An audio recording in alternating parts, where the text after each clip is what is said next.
And welcome back to episode number 89 of Raise the Banner podcast.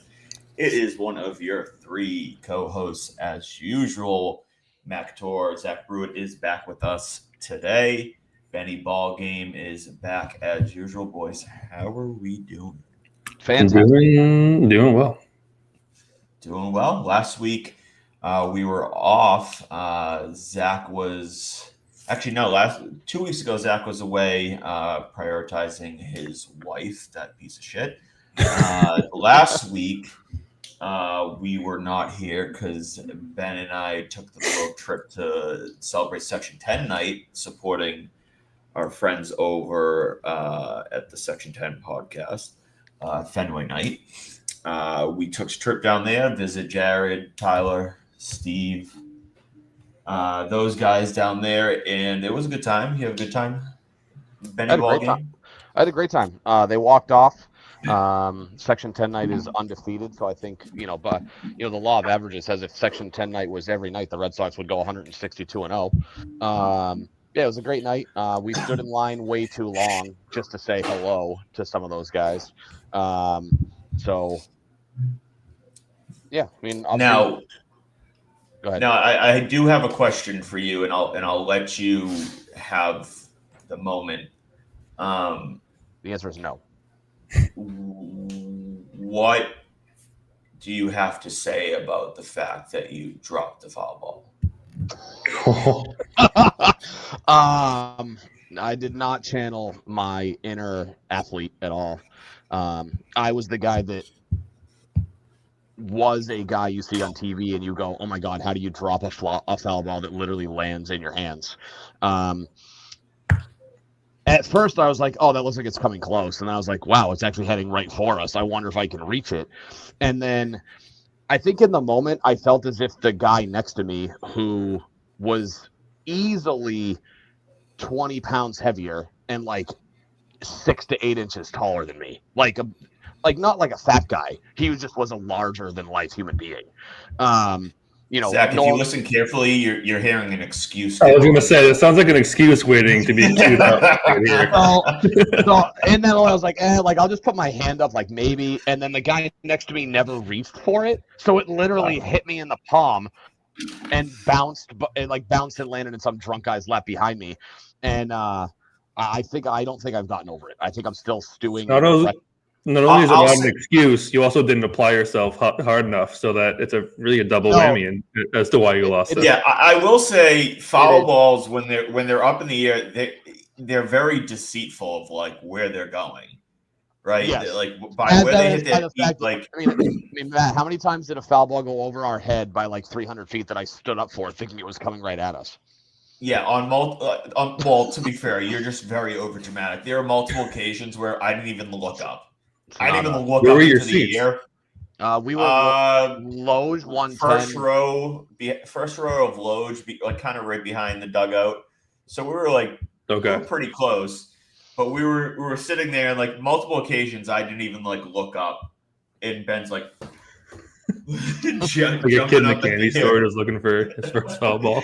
100%. And then he sits back down, and I'm like, it wasn't even close to us, Ben. It went up. It was a second back too. Yes. You're like, hey Ben, that landed on what's that? Causeway Street.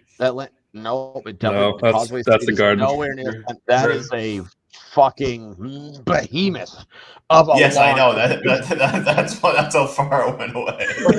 But that's a little too much of an embellishment. Like some of the ones where what is it? Is it Van Ness? Is that the one that's like? It's like behind. Van Ness is like behind. It's where the players the slam deck. Yeah. Yeah, there were a couple that probably landed on Van Ness Street, nice. And I was acting as if it was going to land in my lap. Well, yeah, but my palm still hurts, and my ego hurts more.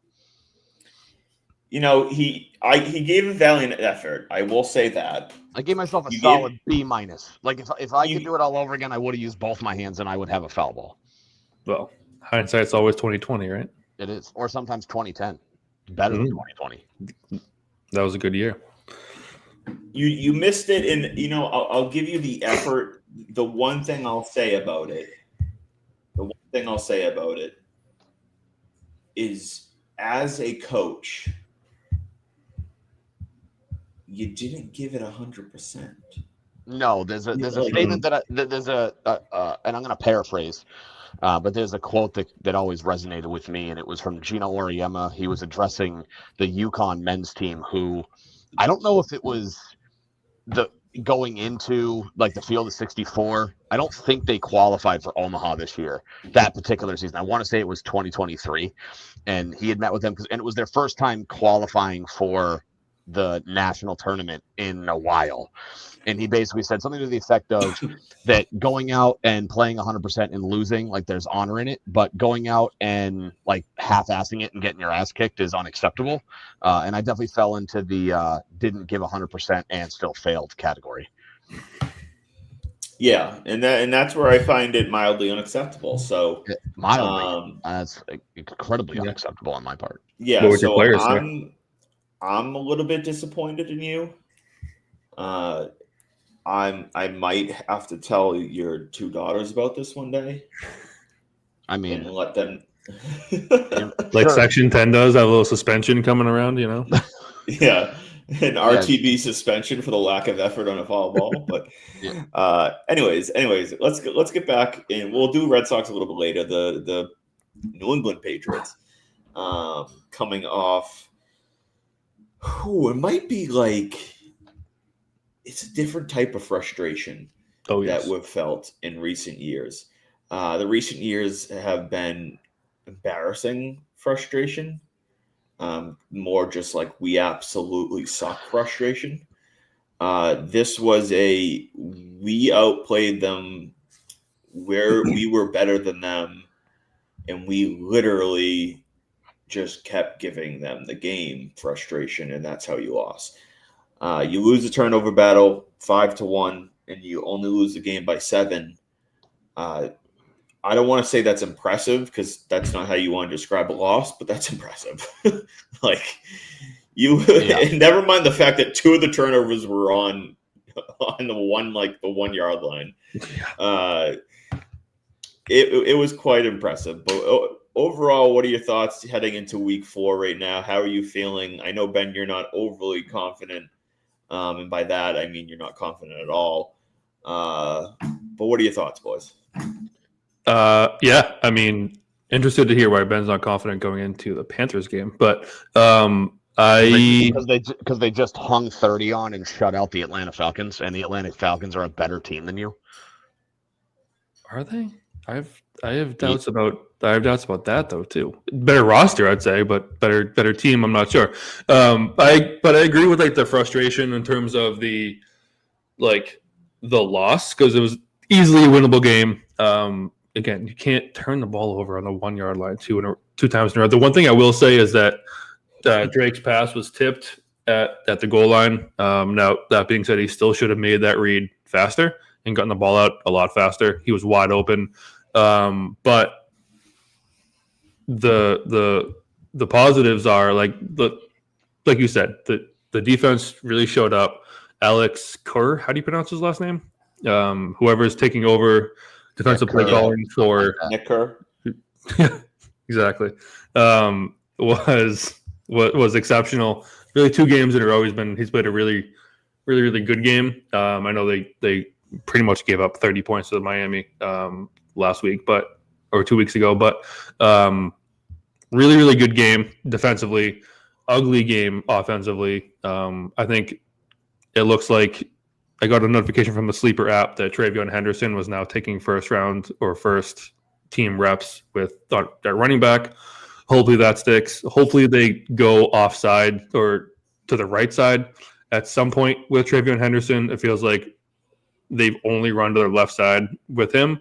Hopefully that changes. I don't know why they only go left side with him.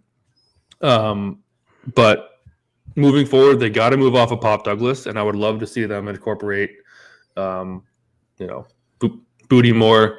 We always want to see more Booty, and we like to Kyle Williams. Do you guys hear the broadcasters in the game? when Greg Olsen laughed at him and he couldn't keep it together. Yeah. He was like shaking that, or like some like give me that booty or something like Yeah, that. like, And he grabbed Olsen booty, was like, and then Greg Olsen yeah. goes to talk, and he laughs.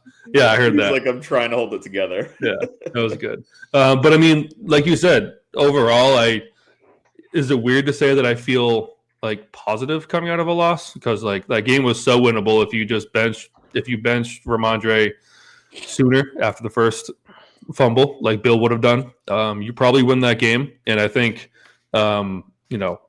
Drake May hasn't been the problem. Drake May has been a bright spot on this offense, and is only ways to go up. I think they certainly need to get more out of their skill players. But yeah, if the defense keeps playing like this, I think there's only upward trends to go. Yeah. So I don't feel super confident for this weekend, only because the Patriots haven't done anything this year to make me feel confident going into a game. Every week it feels like there's something new for us to kind of nitpick at.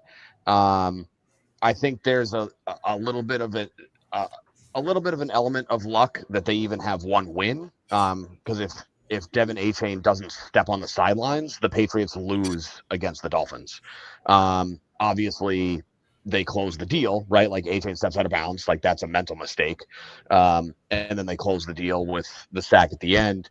But again, like they're an inch away from being 0-3.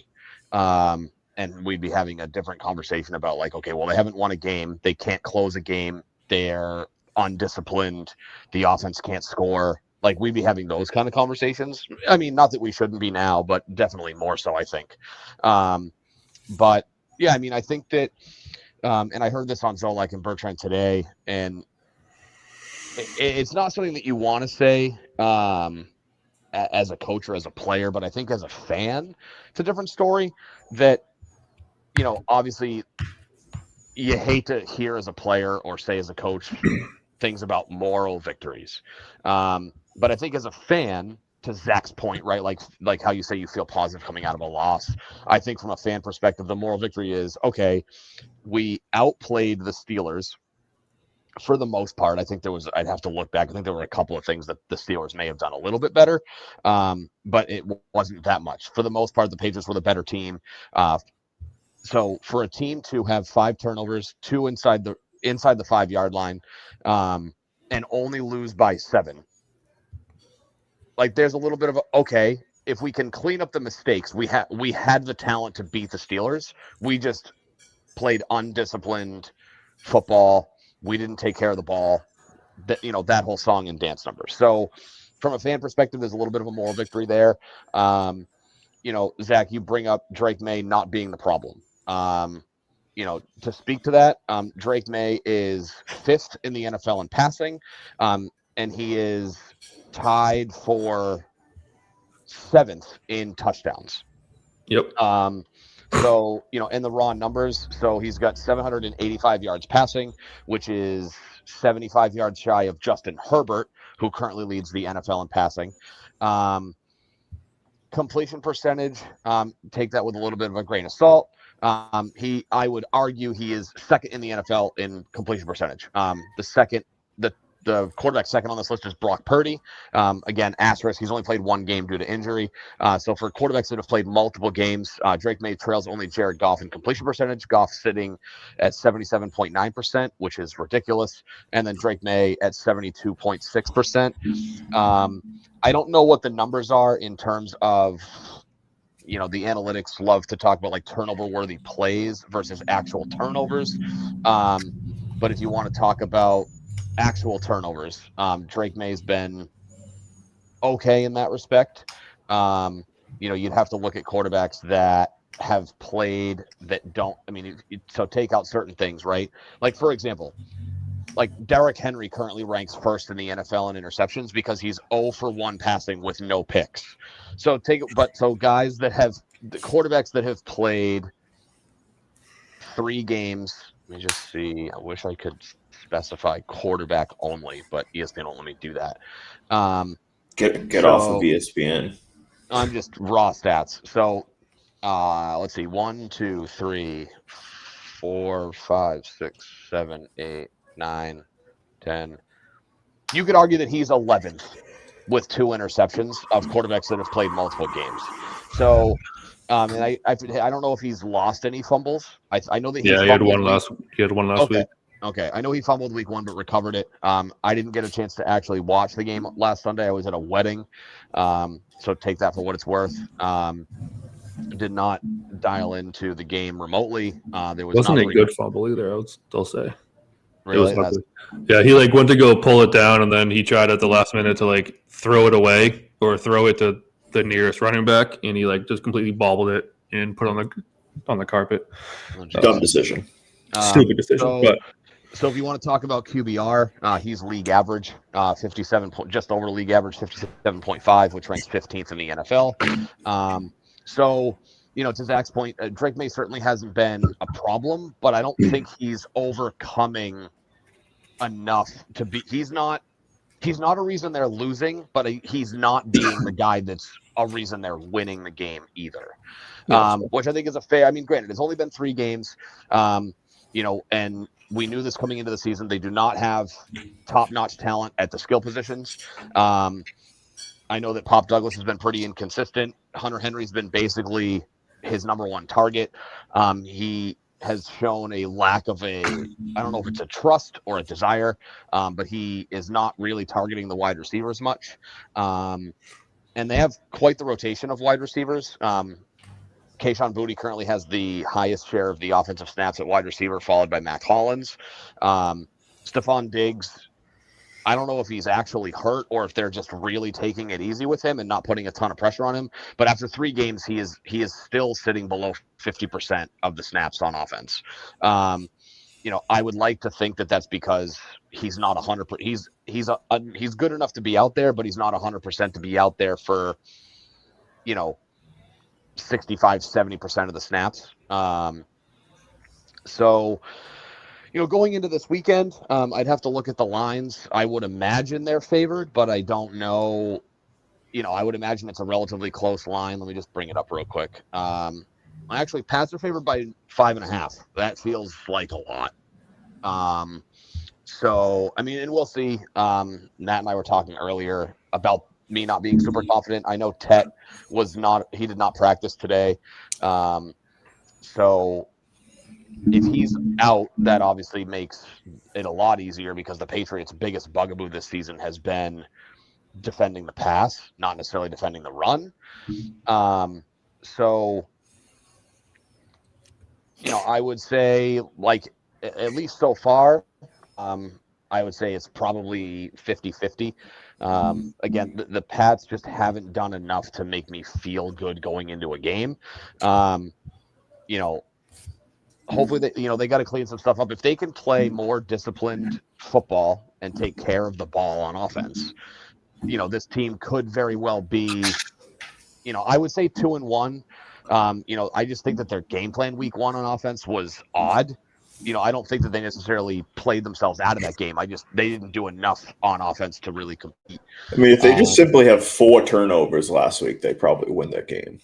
If they simply are a bit more disciplined, you talk about on offense, Ben. If they're more disciplined on defense for those first couple of drives, like Alex Austin had, he had that one PI that shouldn't have been a PI, and then he had a holding call when they were backed up against their own goal line, second quarter or whatever that was, where they get a first down, they get another holding call to give them another first down, and then they go down and score a 97-yard drive to go up. I believe at that point was 14-7, and then they kind of figured it out afterwards, but. Not to make excuses. That the Pitt's second score to make it score 14 points. They should not have scored. Absolutely not. They were handed that drive, by the way. Yeah, I remember you tweeting out basically being like something to the effect of 2 bad calls right in a row. And I think that the nice thing, and take this with a grain of salt. Christian Gonzalez was asked about Sunday against the Panthers. I want to say Mike Reese asked him, about if he was feeling like he was going to get out there. And his response was, "I'm excited." doesn't really point in one direction or the other. You'd like to think that means he'll be out there. Because they clearly need his help. So, I mean, through 3 games, the Patriots are giving up 60 yards a game on the ground, compared to 256 yards through the air, which is 4th worst in the NFL. They have the 2nd best rushing defense and the 4th worst pass defense.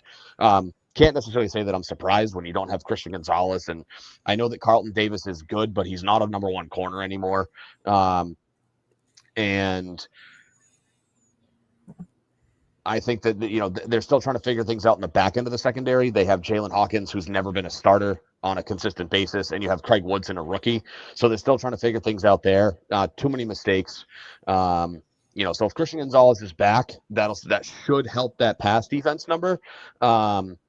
It's just frustrating when you have your borderline all-pro corner sitting on the sidelines and you're just watching the defense get shredded.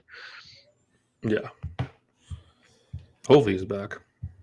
Yeah, I think he'll be back. I think he made a comment that he wanted to be out there this past week. I do take but it was weird. They were kind of 98.5 was making fun of Vrabel's comment when they asked him about Gonzo's availability, and he said, "Yeah, well, made the decision," and then he backtracked, was like, "I made the decision that I didn't think he was ready to play." Could just have been a Freudian slip because, obviously it's the coach's decision. Well, no, I think Gonzo was asked, and he said that he wanted to be out there this past week. Yeah, right. And Vrabel also said, his quote was that he's like, "Yeah, we made the decision. I mean, I made the decision that I didn't think he was ready to play." So, obviously I think we can admit that there is some kind of collaborative effort, obviously, between the front office and the head coaching staff. Could have just been a Freudian slip, but I mean, you know how the media spins things. I didn't really expect him to be out there. I mean, at the same time, because you got to understand, he didn't really have a training camp. He was really just he hasn't had much of a chance to get going. So, I didn't expect him to just be have 2 practices and then be out there on the field ready to go.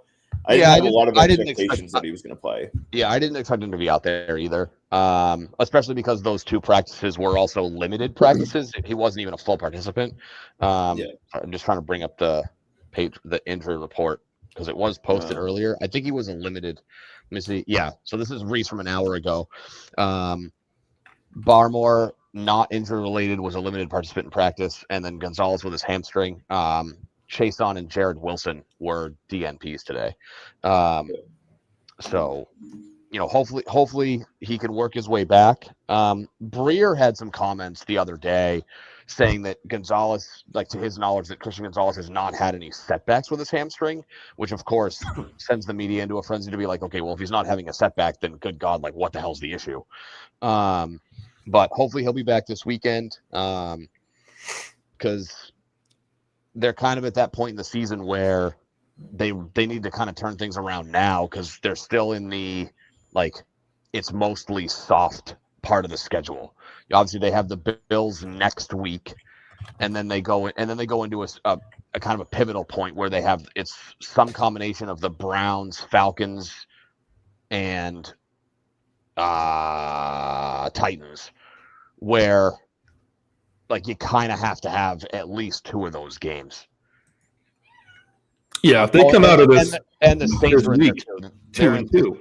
Yeah, and if they can be 3-3 after the Saints game, because love the Patriots, I'm not picking them to beat Buffalo week 5. No. But if they can compete and feel good and then go into that Saints game and be 3-3, well, now you go into a pivotal part of the season where if you can be 5-4, 6-3, if you can be a game or 2 over 500 after 8-9 games, then you're feeling a lot better in that case. But obviously take it week by week. But they got to start they got to be better on all sides of the ball because we can't be, God forbid we can't be, 1-4 going into that Saints game.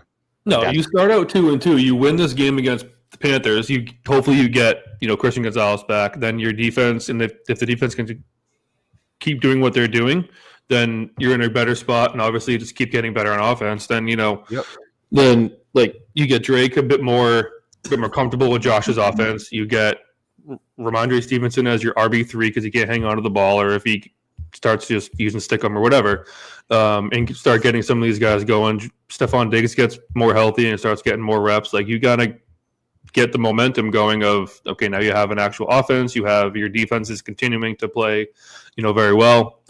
Special teams is going to be special teams doing whatever. If you can go into, as you said, was that week 6, week 7, 3-3 against the Saints, then should win that game, should win the Falcons game. I know that we differ on the Falcons as a team and where they are, but then their schedule this year isn't all that strong. Wait, who thinks the Falcons are good and who thinks the Falcons are bad? I think they're a good roster, but a bad team. And Ben thinks they're good. Ben thinks they're a better team than I do.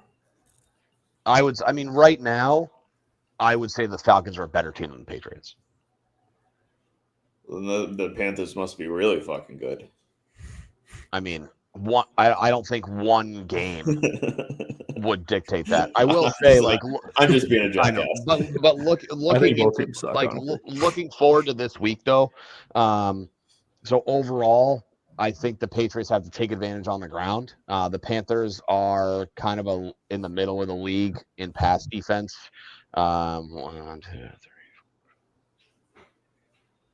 12th against the pass. But they're not very good against the run. They're near the bottom of the league. They give up almost 138 yards a game on the ground. So, if they can clean things up in the run game and control the line of scrimmage this weekend, they should be in good shape. But especially these next, few weeks, you run into situations where you're going to have to take advantage of something. So, the Panthers rank near the bottom of the league in terms of their run defense. The Buffalo Bills have the worst run defense in the NFL. And both the Panthers and the Bills rate near the top of the NFL in terms of their pass defense. So these next 2 games, the Patriots really need to square things up on the ground. And then perfect timing. So hopefully they can, figure things out. Henderson was supposedly leading the running back group today. So I read that we'll see there.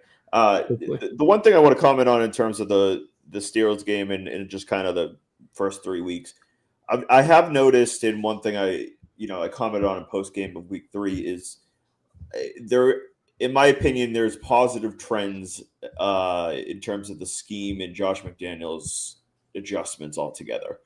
I do see adjustments from him in terms of making May a little bit more comfortable in the offense.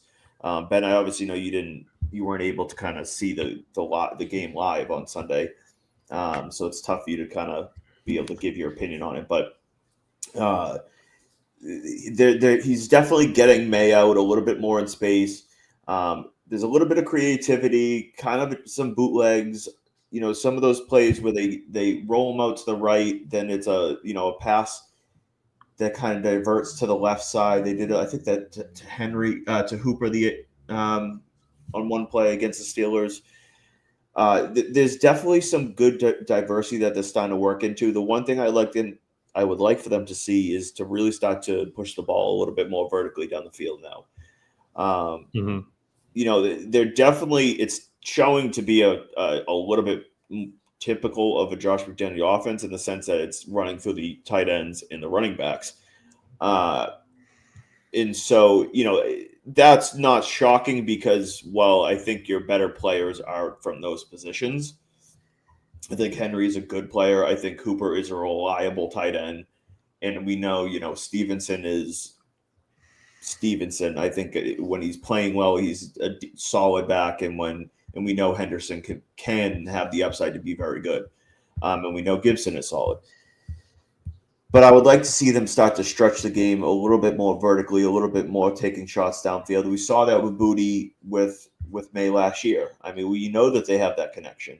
Vrabel, they asked Vrabel if we will see a little bit more of Kyle Williams. His response was hopefully. I don't know what the frick that means. Hopefully, yeah. I mean, me too, Rabel. I hope we see more Kyle Williams too. It's kind of your call. After Chisholm, like I hope we see some of him. I'm sorry, I'm out on Douglas at this point. He sucks. I don't know. I really don't know like what is going on with him. You know, I'm not going to sit here and pretend that like I've watched every single snap of his on all 22 and it's 100% on him and not, but like it's just not working. It's not. He struggles to get open against zone. Teams are playing a lot of zone against us. The fourth down play call.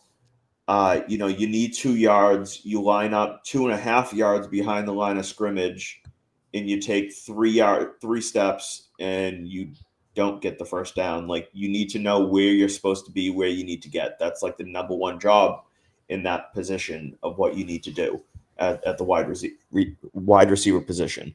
A guy like Efton Chisholm, I think, I don't want to use the word deserves a chance because I think that's a little bit not accurate. Like, what has he really done to deserve the chance? Yeah, I don't think it's Tamari a Douglas has deserved played thing. his way out. But I want to, I want want to give him the opportunity, simply because. And Ben, you have known I've been like this. I've probably mentioned it numerous times here for you, Zach. The number one thing for a receiver is what? Can you get open? Mm-hmm. What does Efton Chisholm do well? He open. Can get open. Well, that's a caveat. He did in college. Sure, and through the preseason he was getting open against like third and fourth string guys.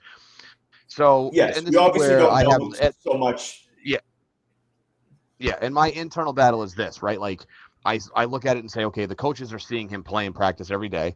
So if he's not doing enough to beat their pass defense in practice, which to this point is not very good. So if he can't, now granted, I don't know how much time he's actually getting, right? Because when you're installing a game plan, you're not utilizing your wide receiver 6 with first team reps because you are like, okay, well, Diggs needs to get time. We have to get Douglas right. We have Booty and we have Mac Hollins. Like we have all these guys. On scout team to like mock. Correct. Right. Players. Him and Kyle Williams have been on the scout team to mimic other guys.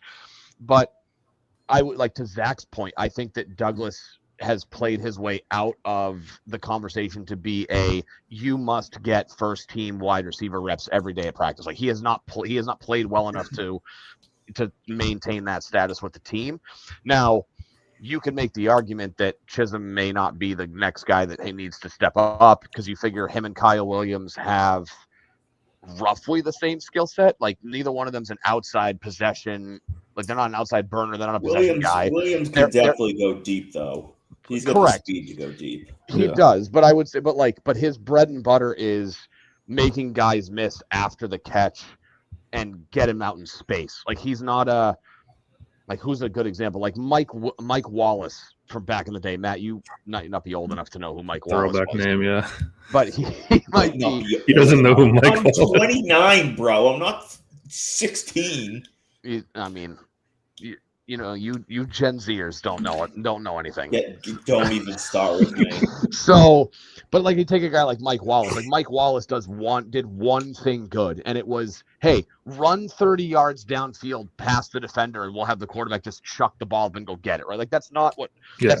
I mean, Kyle Williams can run by guys. We've seen that on the tape.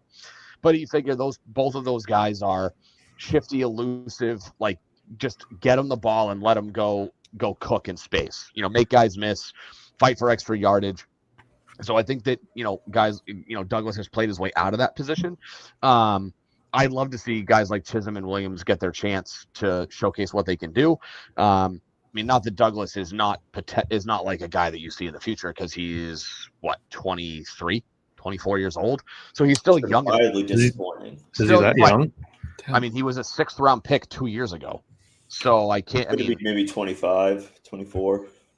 So Pop Douglas I'm sorry, he'll be 25. 24. Tim. He'll be 25 in December. So, again, Jamie like can't play. he's young enough that could potentially still be part of your future, but you have Kyle Williams, you just drafted him. Efton Chisholm, you signed as an undrafted rookie free agent. So it's like these guys you have to know, especially now because you're at a crucial point in Drake May's development that you have to build around him so that he can make the next jump. Not to say that he can't elevate guys, but you still have to build around your quarterback. You can't just give him, you can't just say, oh, hey, here's 3 scrubs, good luck, and, see what happens. But, if you want to know if Williams and Chisholm can be part of the future and be guys that Drake May can rely on, they kind of have to see the field and maybe they don't have to be high leverage guys, but like throw them in the field throw them on the field in a situation where, the game's out of hand one way or the other, and just be like, hey, this is, we want to see what you got so we can see if we can start mixing you guys in with first team offensive, game plans. And, I was telling Matt this earlier today. I don't know who said it, but I guess one of the concerns about Henderson is that he's shown that he doesn't really see the holes very well. I guess he just runs to contact a ton. And that they're not, the guy that was reporting, I think I heard it on 98.5, that it wasn't necessarily definitive if it's just that he can't see the hole or if his initial plan is to attack the defender head on and try to like just run him over, because Henderson's big enough that he can do that, but his skill set is that he probably should be trying to make guys miss or beat them around the edge. And that might explain why to this point we haven't seen Henderson get as much time as we may have expected. But obviously he started getting some first team reps today, so hopefully he's going to get mixed in. I'm not ready to give up on Ramondre yet. I know that he had a tough time with ball security last year, and clearly he's got it again. I mean, he was good the first couple of games, but I'm at a point where you can't bench the guy altogether. Like, he's still good enough that he should be playing a decent amount, but I think Henderson needs to see a drastic uptick in first team reps, regardless of whether he's getting the ball or not. Yeah, I agree with that, but I think Ramondre's ball security issues were so prominent that it was a point of emphasis for Mike Tomlin, like this or last week, like in practice. Supposedly he showed the one, like in film, they were talking heading into the game of him, Gibson, and May's ball security. Like, hey, watch out for this guy. He can't hang on to the ball. So, like, if you have that big of a glaring hole in your skill set and on your team, nonetheless, like, you have to look at someone else. If he costs you the game, you have to go somewhere else. When you have more fumbles than touchdowns over a year and a half span, might be time to shake it up. Yeah. I think it's going to be at Henderson's going to see at least 40% of the snaps this week, if not more.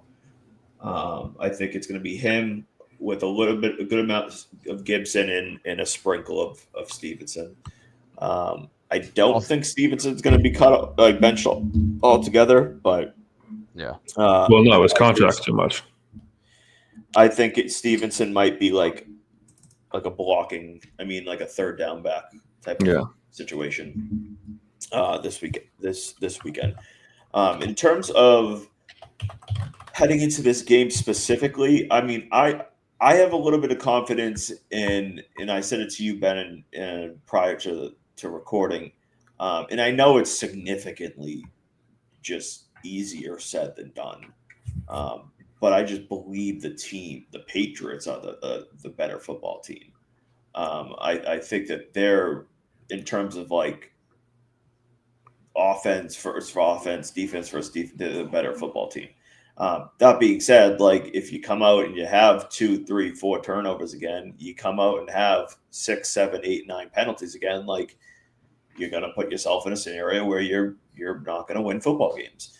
So it puts you in that spot where the Patriots handed Pittsburgh that game this weekend, right? So you put it in it all depends on how you want to kind of look at the whole situation. And it's all right, well, in one lens, the team should be 2-1 based off of the talent and how they played, but in the other lens, they are wanting to because of how dumb mistakes and how they played at the same time.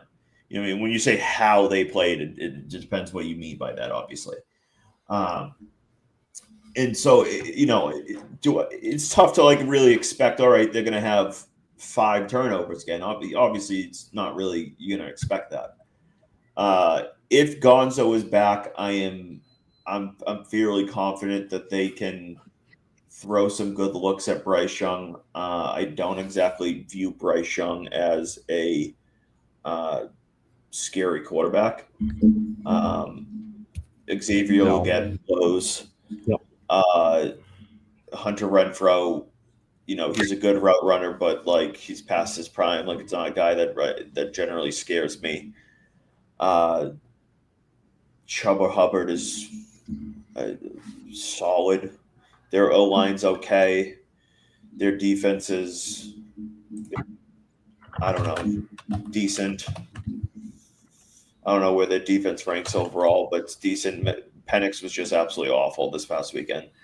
I expect not that the Patriots have really anything of home field advantage anymore, but I think that's really just because the team has not been good. I still think that it's not like teams come into New England and play better because you're in New England type of thing. They still don't like coming here with a lab, playing in New England. It's one of those things. It's kind of going into like how I felt really going into the last 3 games. Basically, how I felt all 3 games were I think that the Patriots have a very slight edge. I felt like they had a slight edge versus the Raiders. They just didn't really play that well. I felt like they had a slight edge versus Miami. They escaped there. They drastically outplayed Pittsburgh. And I felt like they should have won that. And I feel like they have a slight edge here against Carolina, and they should win this game. But the big question is are they going to clean up their mistakes? And to what extent are they going to clean up, these penalties? In terms of Drake May specifically, Zach, you watched it. Do you remember the ball? He stepped up in the pocket, kind of air milled it, and it almost was picked off over. It might have been Douglas's head going across the middle. Kind of early on. I think so. Yeah, I think so. Those are the plays, and I think there might have been a penalty, so it wouldn't have counted anyways on like a holding call on that, and that might have what led to why it was an errant throw anyways or something like that. Mm-hmm. But those are the interceptions. Not that any interception is good. I'm fine. Like those are going to happen. Like we see those all the time where like I was fine with that. He stepped. First of all, you heard me bitch about this after week 1. He hasn't been stepping up into the pocket. He's been throwing like little daisies when we know he can kind of rip it. He stepped up, ripped it. It was a little high. It sailed on him a little bit. Those are going to happen. Those interceptions are going to happen.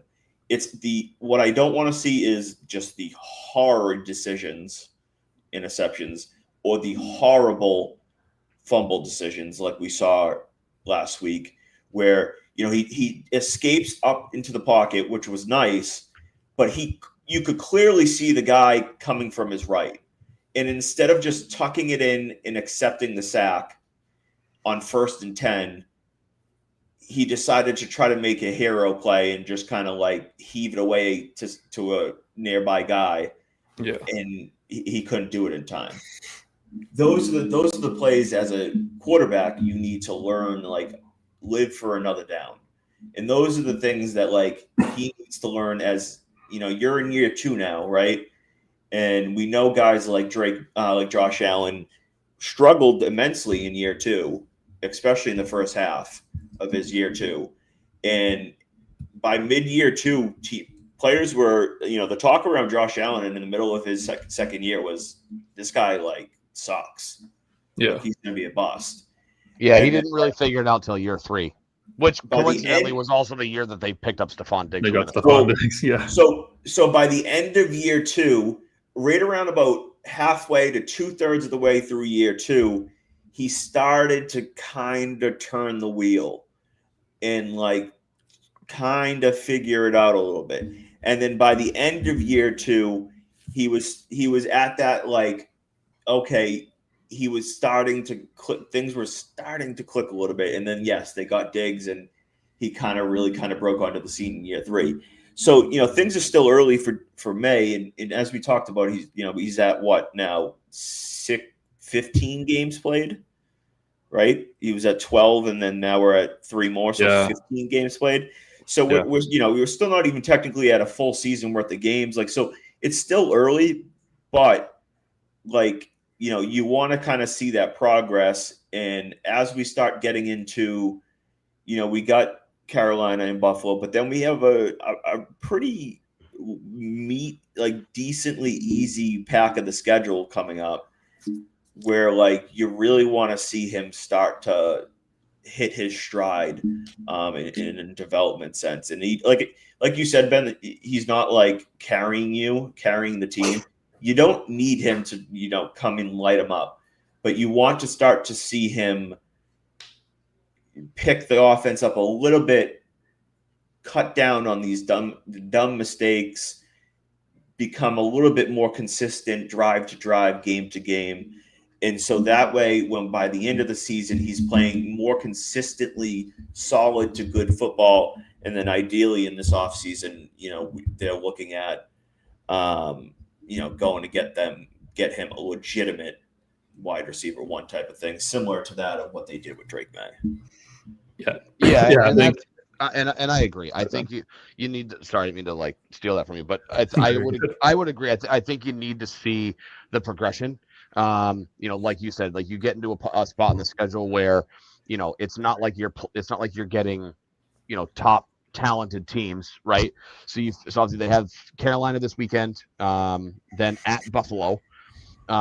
So hold on for dear life there. And so that's 3 road games in a row, starting with the Bills. So it's at Buffalo. Obviously, we can kind of skip over that.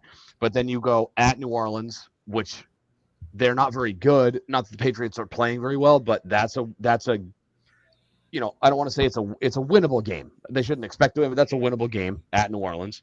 At Tennessee, winnable game. Cleveland, winnable. Atlanta, winnable. And then you're at Tampa, which Mike Evans is banged up. Chris Godwin's banged up. They lost Kalijah Cansey. I think they lost a couple of guys on the offensive line. I own Baker Mayfield in a couple of fantasy teams. He just popped up on the injury report as being questionable for this weekend.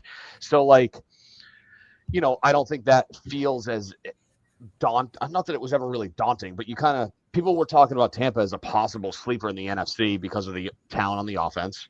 And then you've got the Jets, and then at the Bengals, at the Giants. Now, I know I went really far into the schedule. We're talking early December going into the bye. But again, you're getting into a spot where none of those teams really have defenses that should rattle you. I mean, it's early, so you're seeing where teams kind of shake out. New Orleans defense statistically is a little underrated. Their offense isn't very good, but their defense has been pretty okay. But you run to that meat of the schedule, and I mean, obviously the Bengals losing Joe Burrow is a massive game changer because if you could believe it, Jake Browning already leads the NFL in interceptions, and he's only played a game and a half. So, you get into a spot where you shouldn't be getting boat raced. Like Buffalo will probably boat race you. Their offense is incredibly good. I think they just set some NFL record where it's they're the first team ever to win their first 3 games, have more than 100 points scored, not punt or turn. It was some weird special teams or defensive metric. So that game aside, you get into a spot in the schedule where it's okay, you need to start taking advantage of teams that are not elite on the defensive side of the ball, nor are they elite on the offensive side of the ball, which should maximize the opportunities that the Patriots offense gets to put points on the board. So Zach, go ahead. No, what I was going to say is, going back to what Matt was saying about like the progress and needing to see, improvements year over year. Is that my cat? That's my cat. I was like, what the hell is wrong with you? He wants to eat. I was like, you're asleep. What do you want? But if you look back, and I'm going to go back to like 2021 for a second, just because it's the last time we really had a young QB in Josh's system. But 3 games into the season, it was a lot of the narrative we're starting to see already. Like Mac Jones kind of can't throw the ball down the field. He kind of has a noodle arm. He doesn't really move in the pocket very well. He does a lot of other things, decently well.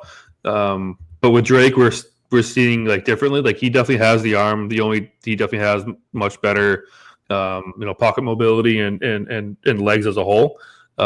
We just want to see him settle down and settle into a game faster. Like you said, Matt, if he airmails throws into the defender's arms or into the third row, let's kind of work on that. If it's a good decision and it's just like, it's a smart decision, it airmails every once in a while. Like, that's whatever. Yeah, like that's okay, but like not what Russell Wilson did 4 straight plays in a row at the end of the Giants game, where he's just running around throwing the ball out of the back of the end zone for unknown reasons. Russell's over the hill and he's got to retire. Go take care of Future's kid. Send him to Cincy.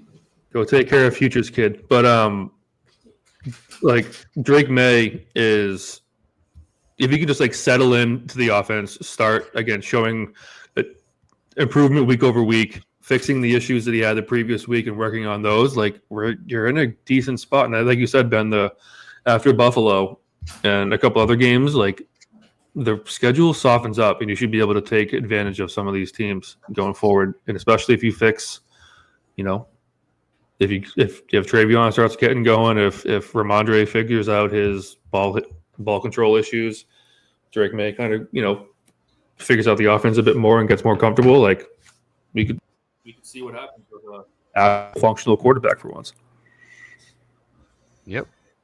I'm excited. I'm excited to see how things play out over the next month, especially because we know the schedule is a little bit on the softer side.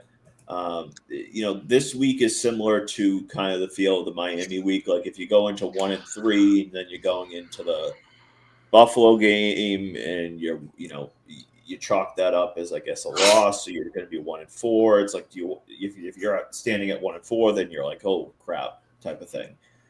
So it is a really kind of important week that they come out on top. You get to 2-2. You gain some momentum. Buffalo's a really good team, but who knows? It's a divisional game. Maybe cause some chaos.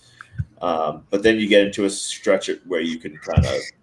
It's definitely some winnable games again. So, all right, let's finish up with some Boston Red Sox. They start up fairly soon tonight. They have 5 games left on the schedule, 2 more against the Jays before they come home and face the Detroit Tigers. They currently have a 2-game lead on the Houston Astros with a tiebreaker, so it's a conceivably 3-game lead. So they're in a really good spot over them. Basically, if I'm not mistaken, is this correct, Ben? If they win tonight and the Astros lose, do they knock them out, right? No. Their magic number is 3 to clinch a playoff spot. No. I'm saying from the Astros. The Astros would be knocked out. No, because they're only a game out of a playoff spot. No, they're 2 games out of a playoff spot. No, they're 2 games behind us. They're a game out of the wild card because we're only a game up on the 3rd place wild card team. So us winning and Houston losing does not knock Houston out of the playoffs. Because are we in the 2nd wild card spot? Yeah. Oh, okay. Detroit is behind. It's Yankees, Red Sox, Tigers. The Red Sox magic number is 3, so we need to win, and then I think it's both Houston and Detroit have to lose. But even still, that doesn't guarantee us anything because we don't own the tiebreaker over Detroit. Detroit owns the tiebreaker over us. So I think we play them. I know, but I don't think the Red Sox can clinch a playoff spot ahead of the. I think the only way the Red Sox clinch a playoff spot ahead of the Tigers series is if we sweep Toronto and the Tigers get swept and the Astros lose 2 of 3. I think that's the only way we clinch a playoff spot before going into the Tiger series. It just doesn't guarantee us a particular spot in the standings. Okay, all right. But anyways, yeah. So they're in the second wild card spot. They have a game up on Detroit, who is just spiraling out of control.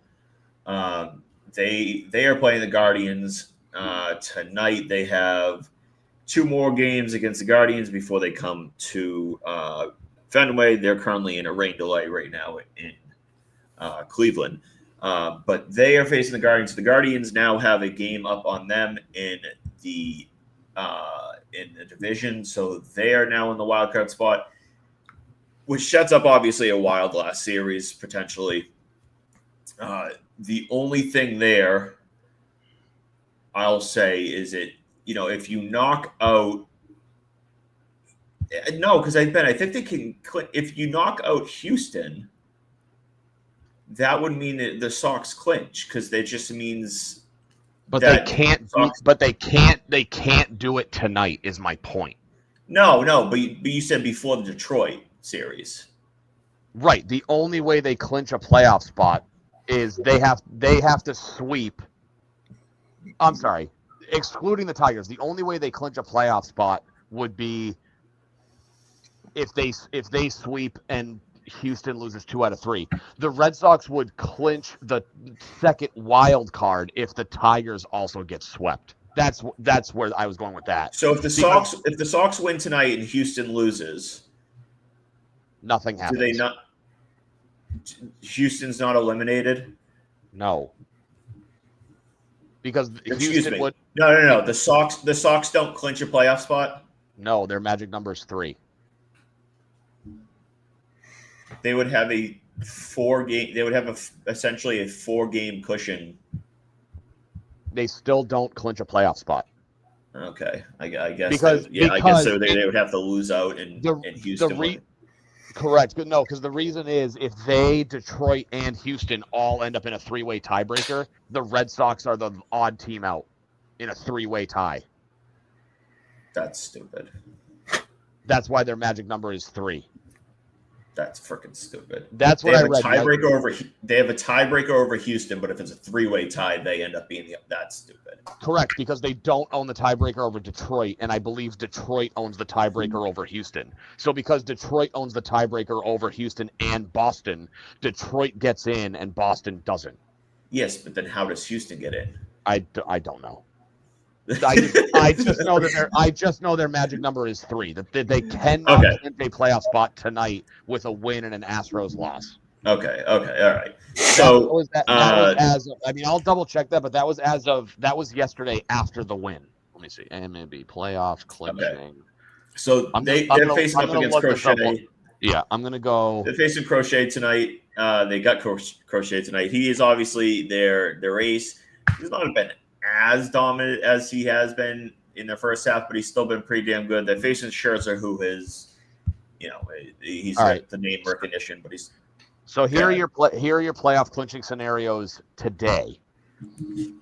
The Red Sox are not included, so I can just run through these. The Brewers clinch the number 1 seed with a win and a Philly loss. The Phillies get one of the first round byes and home field advantage with a win or loss, or a Dodgers loss. The Blue Jays get the first round bye with a win or a Cleveland loss, and the Mariners clinch the AL West with a win or an Astros loss. The Red Sox cannot clinch a playoff spot until tomorrow. It doesn't say what. It doesn't say why. It just says the Red Sox can clinch a playoff berth as early as Thursday. So they need 3. So correct. They need some combination of 3 wins or 3 losses, including themselves. Let me just see if it. I don't know how it's not breaking it down. Basically, if they win tonight and Houston loses, they need just a straight catastrophe of a scenario for them not to make the playoffs. Correct. So a win tonight with an Astros loss means that the only way they don't get in is if they finish the season 0-4. And Houston goes 4-0. And then yes. I don't Houston know how. go. Right, because I think at that point, so if we look at the standings, so if the Red Sox win tonight and the Astros lose, the Red Sox are 87-71. The Astros would be 84-73. Yeah, so if the Red Sox were to lose out, they'd be 87-74, and if the Astros win out, they would be 88-74. So so that's why the magic number is 3. Okay. Anyways, yeah. So they got Crochet tonight. Scherz has been he's got a 5 ERA. He's not. Yeah, he's got his War Pig shirt on. I do really like this. The Sox chances tonight, obviously, they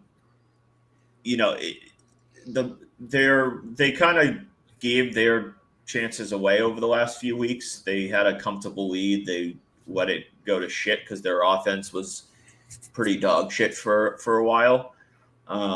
They've waken up a little bit over the last week or so, I think, and thanks due to Masataka Yoshida has been great over the last since the start of September.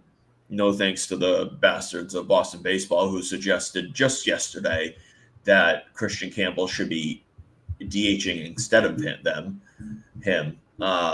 Christian Campbell's batting. I mean, Yoshida's batting like 360 since the start of September. But yeah, hey, let's kick him out of the lineup and for Christian Campbell right now. But anyways, they're in a good spot to obviously finish up and make the playoffs. But the biggest thing for me and what I want to see from them right now is, put the kind of dagger in it type of situation, right? You have Crochet on the mound. You're on the road. You have the opportunity to kind of make a statement tonight where you got your ace. Let's finish the job tonight. And I know you can't technically clinch tonight, but let's put the dagger in it in the sense of like, there's no more hope for the Houston Astros. And let's get this done tonight. That's what I want to see from them. And I just don't want them to drag it out because, you drag it out now, you go into DeBeo, who hasn't been phenomenal lately. And then you going into what? You get early pitching, and then you going into a bullpen game on Friday. Friday's TBD. As it stands right now, you have Brian Bale lined up to pitch the conclusion of the J series tomorrow. You have a TBD game 1 against the Tigers.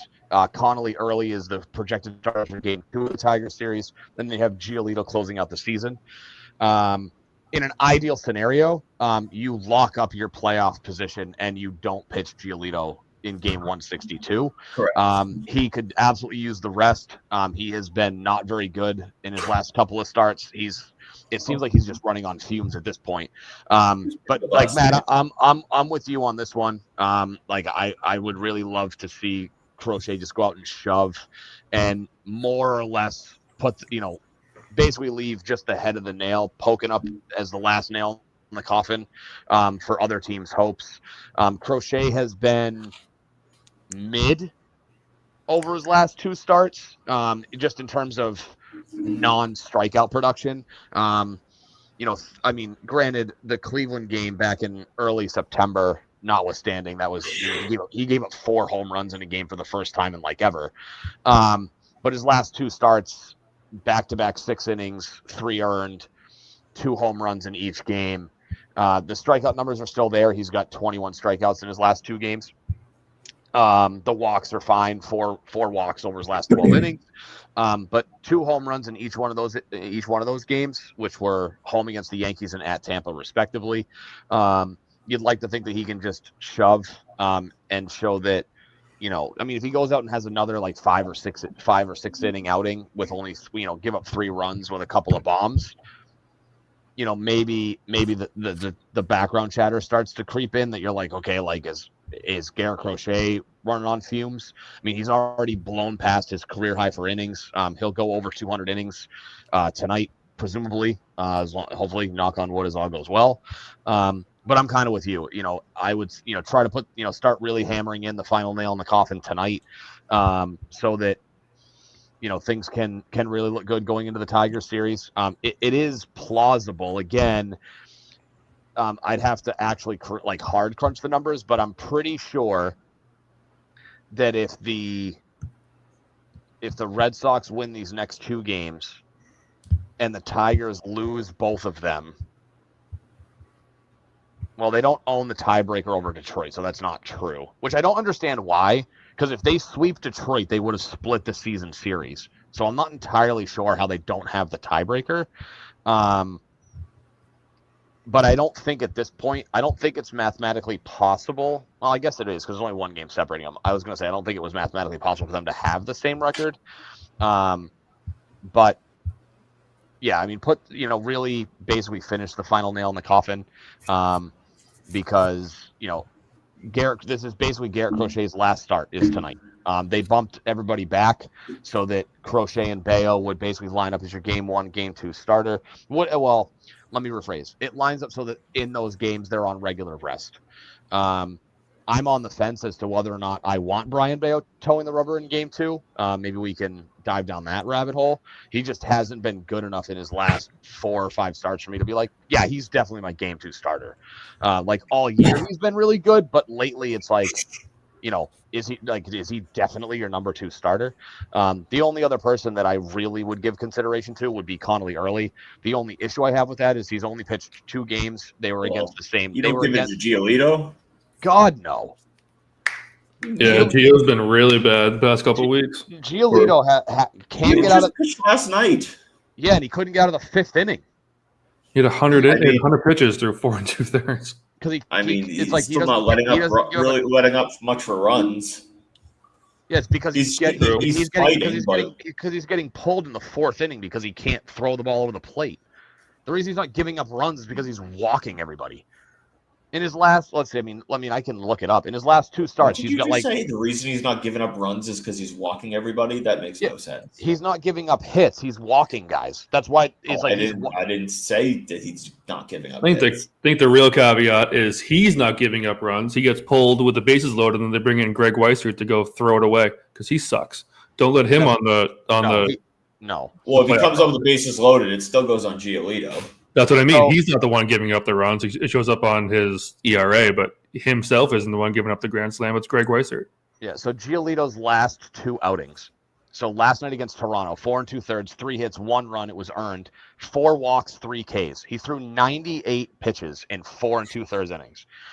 Last Wednesday on Section 10 night, 4 1/3, 5 hits, 4 earned, 5 walks, 5 Ks. 90 pitches in 4 1/3 innings. The outing before that was decent, but again, too many pitches. 5 2/3, 5 hits, 2 runs, 1 earned, only 1 walk and 6 Ks. But he threw 99 pitches. Before that, 5 innings, 7 hits, 2 earned, 3 walks, 94 pitches in 5 innings. So he's not going. He hasn't been going deep. I would still rather him than going with the guy that's pitched 2 career games in the MLB. Okay, and he shut down he shut down the number 7 offense in baseball twice. That's why I'm saying I'd still rather you have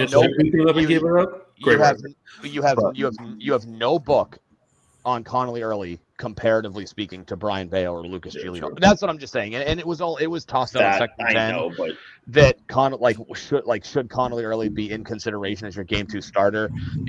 Now, granted, the last Section 10 game came after the Rays series, so it was before the Giolito start last night, and so but you figure is he worth consideration if Brian Bayo goes out tonight and goes 4 or 5 innings and gives up 4 runs, you have to consider somebody else has to be in consideration. That's right, tomorrow night. Like if he goes out and just gets absolutely shelled over 5 innings, I don't know how you can confidently say nobody else is worthy of the game 2 start. Now, having said that, the rotation doesn't line up rest wise for Early to be eligible for game 2 unless you don't start him in the middle game of the Tiger series. Because game 2, I think even if you started him in game 1 against the Tiger series, game 2 is on Tuesday night. You'd be throwing him Friday, and then he'd be going out there on 3 days rest or 4 days rest, which sounds like a recipe for disaster. I mean, obviously, Crochet's your game 1 starter. It would be nice if, you didn't have to pitch Giolito in game 162 because that maximizes your options for who your game 2 starter is. If Brian Bale goes out and pitches tomorrow and pitches well, then fine. You can feel confident going into game 2 with him. The playoffs are right around the corner. We talked very early on in this process. We talked throughout the season about this process that we wanted meaningful games in September. I think in an ideal world, on September 24th, we would have hoped that they would have had, they could be resting guys because they would have locked up a playoff spot or hopefully a division title. But, here we are. They're playing meaningful games at the end of September. There's teams around them that are starting to fall apart, i.e. the Detroit Tigers. Cleveland looks like they may never lose again. They've won 16 of 18. And I think they've won 11 in a row. I'd have to double check that, but I think it's 11 in a row and 16 of 18. It's crazy. Starts with Crochet, and they are technically not mathematically out of the division race yet. If they sweep Toronto and then Toronto falls apart and the Yankees stumble, the Red Sox are mathematically still alive to win the division. Just throwing that out in the universe. Hey, I mean, take it as it goes. And with that said, the Yankees are only a game out of the AL East. I mean, who are you hoping to play in the wild card? It's funny you asked that. My buddy Justin asked me the same question earlier. So as a fan, I want to play the Yankees. I think that we have a little bit of a mental edge over them because of our success against them in a regular season. I think we finished 9-4 against them in the games. Not ideal that it's in all likelihood at New York. But the fan side of me would want to play the Yankees just to go in there and shut them up. There's nothing like beating your arch rival in the playoffs. I think matchup wise, you kind of might be best off playing Detroit in a 3-6 matchup. And I say that because you'd have an electric start game 1 between Crochet and Skubal. And if you steal game 1 in Detroit, which we know their offense has been scuffling, nobody else in that rotation really scares me. Not to say that anybody else in the Red Sox rotation should scare other teams, but I think matchup-wise, you might actually match up better against the Tigers, despite the fact that you've performed very well against the Yankees and you have the mental edge. I think matchup-wise, you might be better off playing Detroit. I think Detroit you wouldn't have to travel, because the other option realistically is that you might end up going to Seattle, depending on how the last 5 games play out. And I don't think they'd fare well flying out to the West Coast and having to run through a gauntlet that they have for a rotation. I think that I would rather Detroit would be my top option. I would rather play in going down the list of options. I think my top option would be to play Detroit, then the Yankees, then the Guardians, then the Mariners. No, then Toronto, and then the Mariners. Well, you can't play Mariners Toronto. are low on my list. That stadium scares me. You can't play Toronto round 1. It's not possible. Well, the Yankees take the division. You still no. I mean that's true. You would be operating under the assumption that the Yankees win the American League East. Yeah, I got you. You just said I was going to say you just said they're like a game out or something. I was like, you can't, because if you figure whoever wins the American League East in all likelihood is the number 1 seed. I just in my head I'm like, oh well, you can't play the number 1 seed. You'd have to play the number 1 seed in the DS maybe, depending on how the bracket shakes down. I would actually I don't think I would want to go to Cleveland, because if you are traveling to Cleveland for a wild card series, That's why they're the lower on my list. Like it's they're like, also crushing it right they're now. playing hot. They're That's what playing I'm saying. hot. That's why I'd rather play Detroit. the Yankees and Detroit. I would maybe even like they're right there with Toronto, Seattle, and the Guardians. None of these teams are like, oh, I really want to avoid, but like those are the three that like, I would prefer not to go to, in a playoff series. Obviously, going to West Coast to Seattle is a little not ideal. Like you said, Cleveland could be a tough place to play, and they're very hot right now. And then obviously you got Toronto, which can be a little bit of chaotic. They beat up Gosman a little bit last night, not too much, but they you get Gosman game one, who's historically been pretty good against you. And Toronto can hit the ball decently well as well.